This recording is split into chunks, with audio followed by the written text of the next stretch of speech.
murah, bantuan beasiswa. Kadang-kadang membayarnya itu harus hari Minggu di rumah ibadah mereka. Pas kadang-kadang harinya hari Jumat baru datang. Pas kadang-kadang di waktu orang seharusnya sholat. Di waktu itulah bantuan diberikan. Diharapkan supaya orang tidak sholat. Nah, apalagi ada wilayah termakan budi, karena selalu diberikan bantuan, termakan budi, segan kalau sampai tidak mendapat, kalau sampai melukai hati orang yang suka memberi. Nah, karena terhutang budi, kadang-kadang banyak sekali yang ditukar namanya pemurtadan. Nah, berapa tahun yang lalu saya menantar guru-guru agama seprovinsi Riau, tapi anehnya disatukan antara guru agama Islam dengan guru agama Kristen dan guru agama Konghucu. Disatukan guru agama Katolik, Islam, Konghucu. Satu lokal, berganti-gantian memberikan. Saya katakan, kenapalah pemerintah ini membuat begini? Padahal banyak inti yang mau saya sampaikan kepada guru-guru agama, pesan-pesan jangan sampai anak-anak kita terpengaruh oleh misionaris. Akan tetapi misionarisnya ada di situ, guru agama lain itu ada di situ, sehingga tidak tersampaikan apa yang ingin saya sampaikan. Nah, yang guru agama lain tadi itu Katolik, Protestan juga ada di situ, ganti-gantian dengan saya. Apa kata guru yang Katolik ini? Dari Jawa. Nama saya itu sebetulnya Raharjo, sekarang menjadi Matius Raharjo. Kenapa? Ketika saya trans katanya dari Jawa, sudah ditambah namanya dengan nama non muslim, ada Matius, ada Markus, Lukas, Yohanes dan segala macam, dibakal namanya. Nah, tahu-tahu dia terjebak dengan yang seperti itu. Kalau tidak, lambat dia mendapatkan pengurusan pada waktu itu.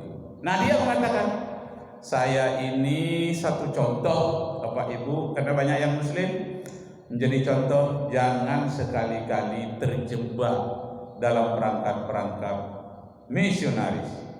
Dan terus terang saya ini, katanya dia guru agama non muslim, saya ini termasuk salah satu orang yang terperangkap dan saya merasakan menderita, katanya. Janganlah sekali-kali ada nanti yang terperangkap menikah dengan yang tidak seagama, katanya. Hidupnya menderita. Kenapa? Karena di saat takbir orang bergembira, kita bersedih saja nggak merasakan apa-apa. Yang satu lagi pada 25 Desember bergembira, yang lain tak merasakan apa-apa.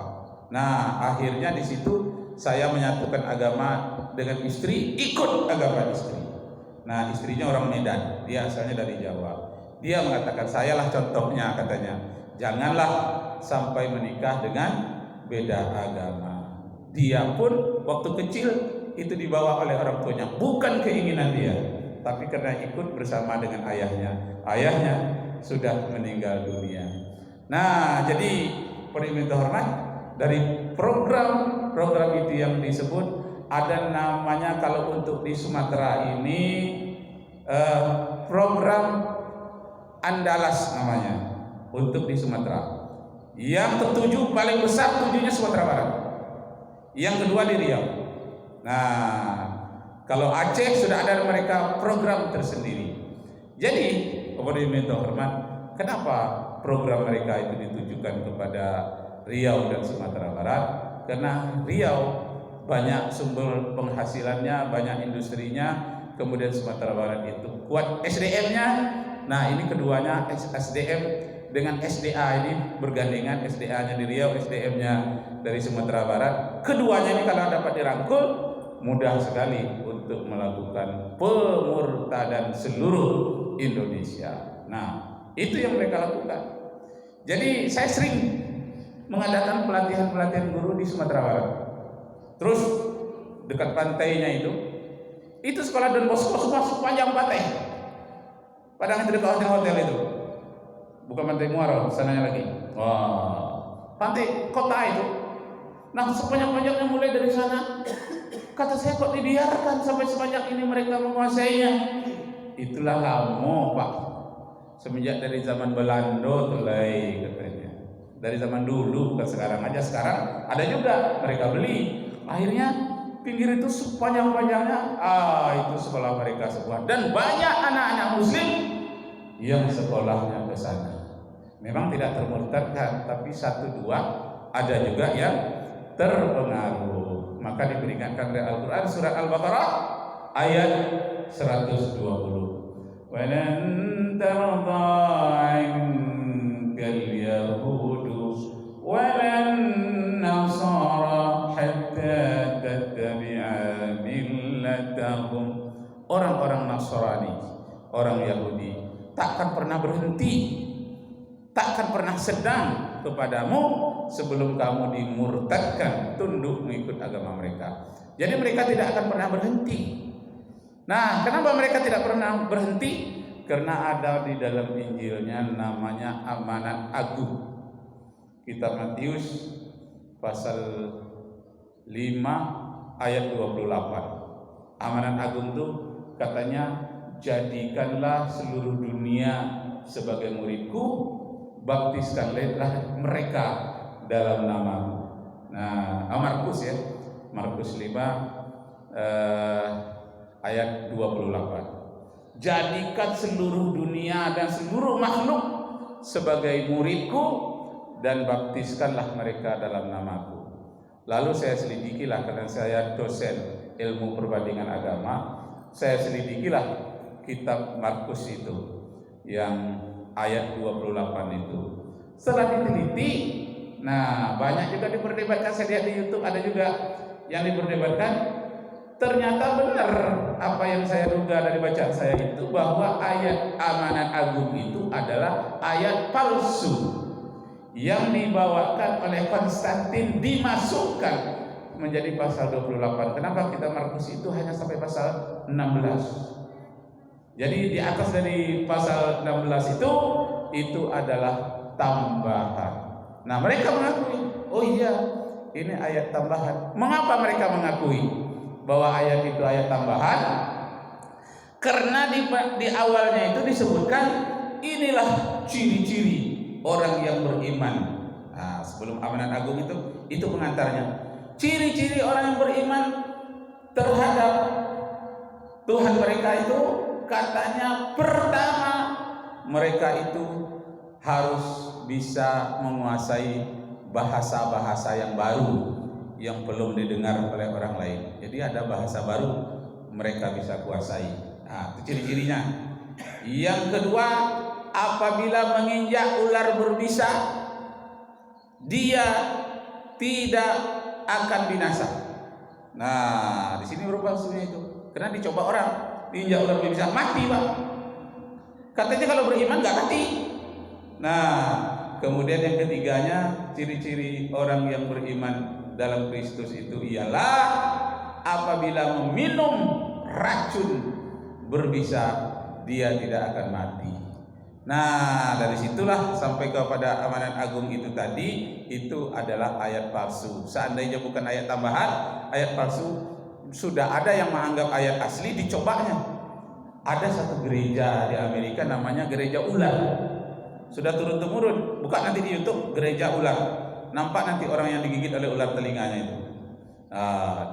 Dia memperagakan kepada jemaatnya, inilah ciri-ciri orang beriman. Saya ini kan pendeta ini, tentu saya beriman. Nah, ini ular berbisa diambilnya, ular berbisa itu dipegangnya, tahu telinganya, dekat kuduknya, di bawah telinganya digigit oleh ular itu. Mau diobati orang tidak mau. Kenapa? Mukjizat akan segera terjadi. Jangan aku diobati. Mati, Pak. Mati.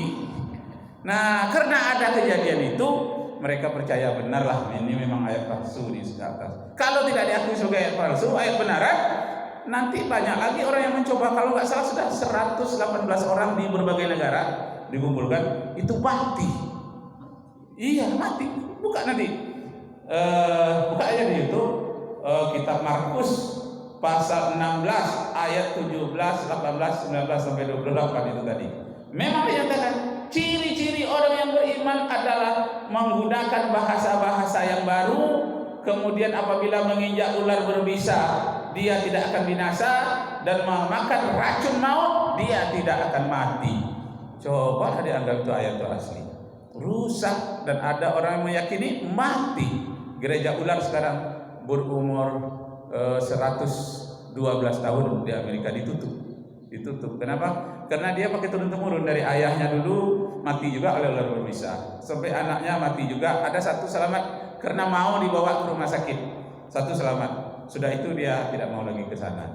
Nah, itulah akibatnya ayat-ayat itu jangan ditambah-tambahi, jangan dikurang-kurangi, jangan dibuat berbohong. Kenapa? Justru akan merusak manusia sendiri. Tujuannya menambah itu apa? Supaya keren, hebat, masyarakat mau ikut. Digigit ular kan tak apa-apa. Mana bisa orang Islam begitu? Wah, dia merasa lebih hebatlah dari Islam. Memakan racun maut tidak akan mati. Mana ada orang Islam seperti ini? Cobanya. Oh, mati, Pak. Nah, itulah yang akan disampaikan nanti oleh kepada orang-orang murtad itu. Akibatnya apa? Sesat dan menyesatkan, dia rusak, masyarakat rusak, dirinya sendiri rusak. Yang benar bagaimana? Al-Qur'an Karim menyatakan, wa inna hadza sirati mustaqima fattabi'uhu wa la tattabi'us subula fatafarraqa bikum an sabili dzalikum wasaqum bihi la'allakum tattaqun. Ikut sajalah Al-Quran. Inilah jalan yang lurus dalam Al-Quran itu. Jangan menyimpang kemana-mana, ke kiri dan ke kanan. Jangan ikuti jalan yang menyesatkan itu. Wa inna hadza siratal mustaqim fattabi'u wa la tattabi'us subula fatafarraqa bikum an sabili dzalikum wasaqum bihi la'allakum tattaqun. Demikianlah diwanti-wanti, dipesankan betul kepadamu agar kamu menjadi orang yang selamat, orang yang terpelihara dunia akhirat. Sampai waktunya sudah sampai. Alhamdulillah. Wabillahi taufiq wal hidayah. Wassalamualaikum warahmatullahi wabarakatuh.